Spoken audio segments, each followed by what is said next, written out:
So good morning all of you. I am Dr. Manoj Sharma. Today we are going to discuss about mathematics. What is the purpose of mathematics? Mathematics है क्या basically? कुछ लोग mathematics को बोलते हैं कि ये science है, कुछ लोगों का कहना है कि मैथमेटिक्स आर्ट्स है, कुछ लोग बोलते हैं मैथमेटिक्स लैंग्वेज है। ये मैथमेटिक्स है क्या? क्योंकि हम इंजीनियरिंग पढ़ने जा रहे हैं तो मैथमेटिक्स का बहुत बड़ा रोल होता है इंजीनियरिंग में। क्या रोल होता है? सबसे पहले तो हम अपनी डेली लाइफ में अगर मैं समझूं तो हम जो ऑब्जर्व करते हैं वो ऑब्जेक्ट्स को करते हैं। अब ऑब्जेक्ट्स क्या होते हैं? अब ऑब्जेक्ट्स यहाँ पर अगर हम पिज़्ज़ा खा रहे हैं तो हमारे पास कुछ ऐसा पिज़्ज़ा का ऐसा राउंड शेप होगा। ब्रेड खा रहे हैं, ब्रेड अगर कंज्यूम कर रहे हैं या ब्रेड लेने जा रहे हैं तो वो हमको एक स्क्वायर शेप में मिलेगी।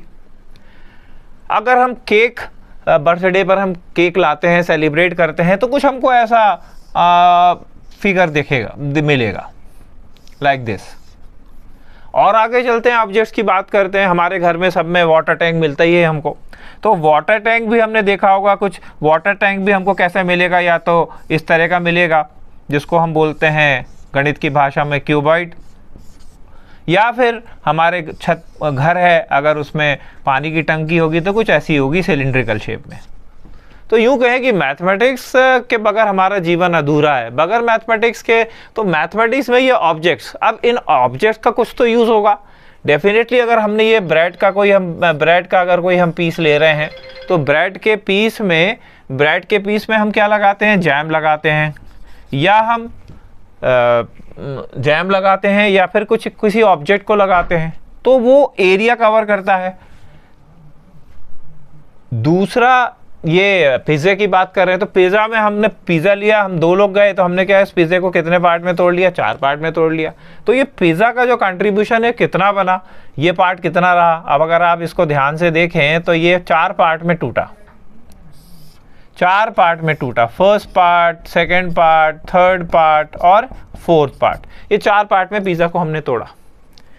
अब हर पार्ट का अपना कुछ परसेंटेज होगा, कुछ कंट्रीब्यूशन होगा।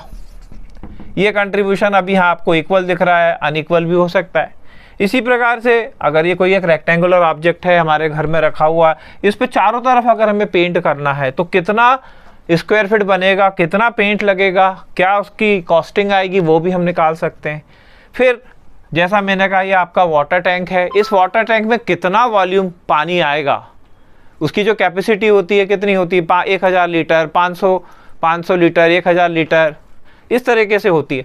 तो मैथमेटिक्स इन सारे रियल ऑब्जेक्ट से डील करता है और इन्हीं के एप्लीकेशंस हम जो है इंजीनियरिंग में पढ़ेंगे।